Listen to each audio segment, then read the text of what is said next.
su may wax dama dul wax sax en tant que politicienne bi ànd ak président Macky Sall farak moom tama nangu ko waaye dama ne en tant que jigéen j'ai le cœur qui est tranché parce que la politique de mon pays c'est pas ça. Mais tranché en quoi? Ce qui est tranché c'est la violence d'aujourd'hui. Waaw non. Une caravane est-ce que elle est synonyme de violence aujourd'hui? Parce que li nga fi wax ni depuis lors yaa ngi ne quelqu'un qui sillonne le Sénégal. De 1960 quelqu'un qui appelle les jeunes à sortir pour jàppale ko ci caravane. Est-ce que loolu mën nga ko méngale ak violence bi nga xamante ne dinañ ci ñëw ci kanam parce que gis nañu ko quand même. damay comprendre yenn saa yi mu metti loolu ñu invité kenn nga ñëw fii nga wuyu parce que da ngay am au moins 2 à 3 personnes. Les questions sont là préposées. Je suis désolée, Madame la ministre a pu parler au moins 5 minutes sans pour autant nga dagg ko. Du tout. Donc laissez-moi le temps de m'exprimer s'il vous plaît. Allez-y. Donc ce que je veux dire. Nan la bàyyi nga wax. Waaw da nga may bàyyi ma wax j'ai dit j'ai le cœur tranché parce qu'il y a la violence dans toutes ses formes dans mon pays. Que la soit la violence verbale, la violence physique et la violence psychologique.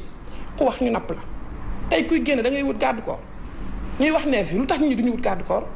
2 pas boo dox ñu boo waxee nga ne contre nga Ousmane Sonko ñu saaga la soo amee loo wax Ousmane Sonko ñu attaqué la violence de toutes ces bords ak fu mu mënti que je la condamne en tant que femme. Je dis que j'ai le cœur qui saigne parce que je dis que je condamne la violence en tant que mère et c'est mon droit le plus absolu. Quand je me suis engagée en politique parce que je me suis dit je dois avoir mon mot à dire dama war a wax lu ma war a bëgg wax ci biir dëkk bi su dul Macky Sall sax ndax nag Macky Sall n'est pas éternel. su dul Macky Sall sax ak ku mu mënti doon je me suis engagée pour dëkk bi su doxee ma war a mën a wax su ma war a mën a wax su doxee ma ne dox na waaye am na lu des yàlla ñu mën a matal lépp sax def lépp mu mat waaye dama ne Ousmane Sonko ak ñi ànd ak moom il prône l'apanage de la violence et de la pensée unique ku d'accordul ak ñoom ñu taal sa kër ku waxul ak ñoom ñu taal sa maison de presse gis nañ ko fii te ku leen contre ñu dem dugg taxaw attaquer la ci au niveau des réseaux sociaux et moi je le déplore. D'accord. Madame la ministre, le temps que yéegi wàcc tuuti. Yéeguma nag. Non yéeg. Je suis quelqu'un qui est passionné. Et c'est comme ça. D'accord. Alors Madame la ministre, certes Ousmane Sonko barricade lañ këram force de l'ordre yi li ñu def loolu moom dinañ ñëw ci moom mu jox ñu ci explication parce que liñ ci dégg gum ñun convaincre ñu en tout cas. Mais aussi si on entend le cours de Ousmane Sonko, ce sont des appels à l'insurrection.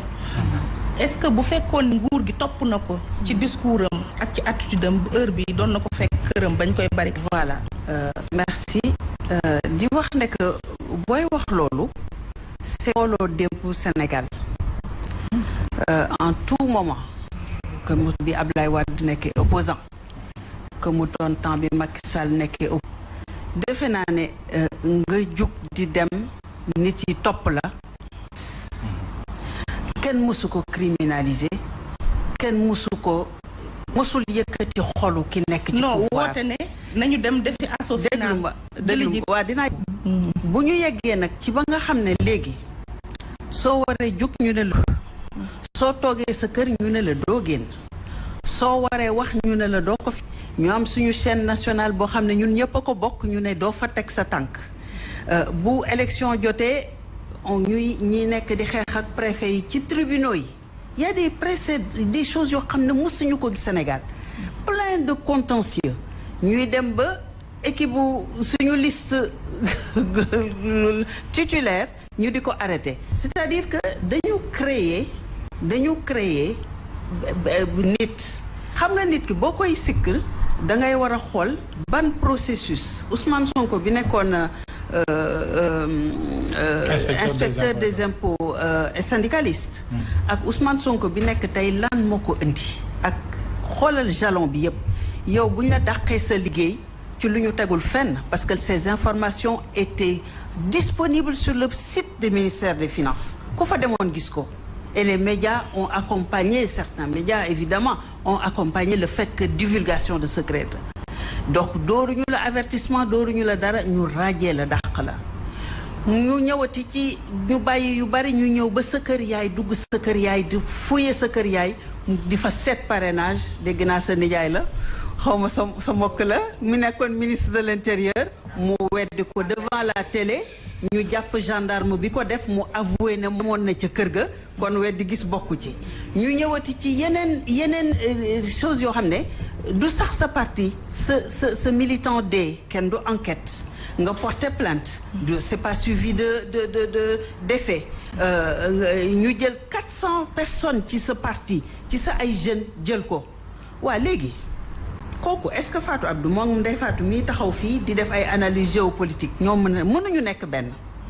Donc je comprends que peut-être que ku toog ci plateau yi et l'autre jour je discutais ak seen beneen naataango buy def politique Pape Djibril ñu toog ni di waxtaan il a mesuré le gap ba muy def analyse ak ba mu duggee ci politique ba léegi nu mu gis ci suñu waxtaan maa ngi koy nuyoo. Pour te dire que boo nekkee ci situation boobu confronté directement avec le terrain dafay forger une posture. Mais Madame Diop, pour moi que ça teg ci ay d'abord je récuse le mot insurrection, je le récuse parce que moom non mais il faut nit ku ci nekk da nga koy waxal lu mu wax. Oui, wala boog yow nga porter responsabilité ne que yow insurrection la. Parce que comment vous expliquez le fait d'appeler tous les jeunes du Sénégal de rallier vers Dakar pour débouter le président. Alors bu fekkee ne loolu insurrection la kon ma rappeler leen vidéo léegi boo bëggee ma génn la ko bu ko Macky Sall léegi man dama koy méngale ak les propos donc non mais ce que je veux c'est que ce sont des langages en politique yoo xam ne dañ ko fi mës a dégg te andiwul débat. non tëj nañ ci homme politique Abdourahim Agne du temps du président Wade tëj nañ ko ci. mais aussi maître Amadou Sall attendez rek ma yeggali gis nga biñ koy arrêté maître Amadou Sall ba mu fi wootee concert de casserole yooyu aussi am na ci problème ak yoon donc pour moi que ça ay homme politique teg nañ leen ci loxo mais Ousmane Sonko au moins moom il a bénéficié de la liberté. su fekkee ne yow da nga gis ne que Ousmane Sonko est privilégié par Macky Sall aussi je ma bàyyil la loolu nga jël ko voilà donc kooku moom ma bàyyil la ko non damay wax par exemple benn exemple bi mu jógee de Vélingara xaw ma Kolda di ñëw fi ñu ko arrêté Koungheul côté yooyu mais boobu ban trouble à l'ordre public ak lan moo fa xewoon foofu lan moo qu'est-ce qui justifiait que nga ñëw dagaale ko ci àll bi indi armada pour di ko arrêter. Parce que le ministre de l'Intérieur wax na ne au moins kii def caravane war na mën a am ay préalable yoo mën a respecter. Mais dans ce cas déclaration et sur le plan administratif. xam nga le leader de PASTEF. waaw def na topp na yoon li mu ko may pour mu mën a sillonner le Sénégal à travers sa caravane. xam nga Mohamed dëkk yëpp loi la mais mënuñu def loi lépp esprit la que politicien bu day jóg seeti ay militant que politicien bu génnee nit yi dinañ ko topp mu def bruit mu gêné ma sax man peut-être bu ma feebaree donc que politicien bu génnee rawatina koo xam ne dafa am tur am ay nit ñu topp ko loolu gis nga loolu man dama foog ne yenn yi soxar la image yu ñi topp ci Ousmane Sonko defe naa c'est ça qui est absolument insupportable ba chaque fois ñu ci teg ay qualificatifs yu ñaaw naan lii dafay indi violence mais loo xam ne indiwu fi dara loo xam ne Senghor defu ko fi woon Abdou Diouf defu ko fi woon Ablaye Wade defu ko fi woon Macky Sall defu ko fi woon y a rien de nouveau ci drainer ay nit à un moment donné boo amee succès. Madame le ministre, bu ci nekk nit ki muñ ko en son temps. On ne parle pas de ça, on parle du discours tenu par Ousmane Sonko et qui est passible d'un appel à l'insurrection. Loolu laa la laaj. Non mais bu fekkee ne juriste nga wax ma parce que man je vois que dans la Constitution et même dans l'islam et dans nos traditions buñ ne leen doo génn kër gi doo jàngi doo liggéey doo naan ndox doo kenn du la seet si sa avocat du la seet si sa médecin ñu jàpp ko tëj fa nga demoon ñu jàpp ko tëj mais bu nga ne nit ñi bu yéen ñi ànd ak man xam leen bii situation la nekk kaay leen jàppale ma bu fekkee ne loolu c'est un appel à insurrection bu fekkee ne loolu ñu xañ la yëpp loolu mooy Ousmane Sonko demal comme ni ko gaañ di waxee seen vidéo yëpp pare nañu le premier ñi ngi lay tëj ñi ngi lay téye xam nañu verdict bi ñi ngi lay téye fii pour Ngoufane la yóbbu. noonu nga ko jàngatee yow. man loolu laa gis ci réseaux sociaux yi ñu koy fésal de. donc kooku bu jógee ne man ñi ma àndal xam leen ne lii may xaar xam leen ne lii ak lii mi ngi am ci dëkk bi. je dis que loolu c'est quelque chose de tout à fait banal dans tous les pays du monde. bu fekkee ne un homme politique à un moment donné mu ñëw seeti ay nitam ne leen man maa ngi en danger.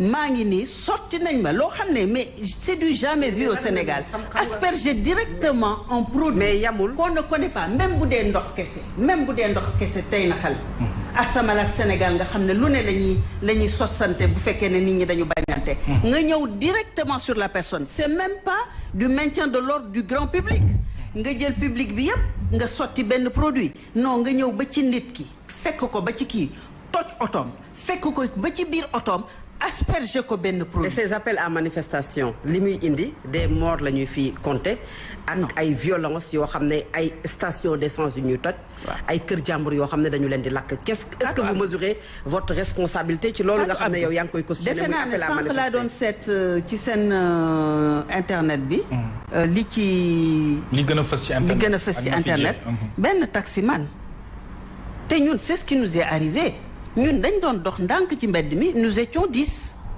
ñu sànni ñu lacrymogène amu fa xale amu fa dara amoon na fa ay mag mënoon nañ fa gaañu parce que ci Yoff ce qui s'est passé à Ngor mais il y a des méthodes yoo xam ne moom la ñuy wax force de l'ordre mais force de l'ordre au service d'un plan et d'un clan ce n'est plus du maintien de l'ordre neutre li xew Ngor moo xew ci mbedd mi moo indi tiriri xale yi di nekk di tiriri ci mbedd mi mais ñun xale yi dañ naan leen yore leen seen pancarte ngeen wax seen soxla et vous verrez rarement de véritables militants yu toj ay samba boo ñoo ciy topp ñoo ciy nëbbatu di def naka sa dul noonu te fépp la am loolu moom dara leeru leen mais kon de Sénégal rek mooy am manifestation yoo xam ne ay fii ñu tuddee leen Black Bost en Angleterre ñu tuddee leen hooligan en xawma lan ils sont toujours tapis dans la société ils ont des noms et la police les connaît.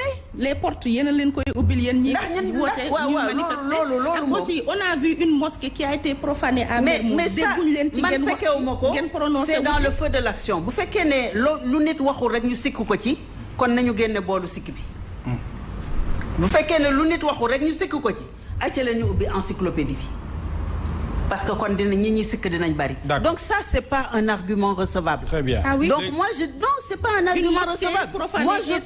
Moi je trouve que dire que oto boobu ñu toj Ousmane Sonko la. Moi je trouve que c'est pas un argument recevable.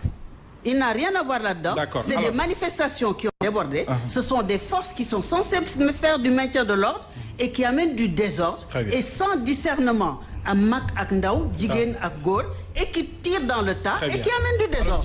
Diegui, comment est-ce que vous expliquez situation bi am à Cité Keur Gorgui muy këru leader wu nga xamante ni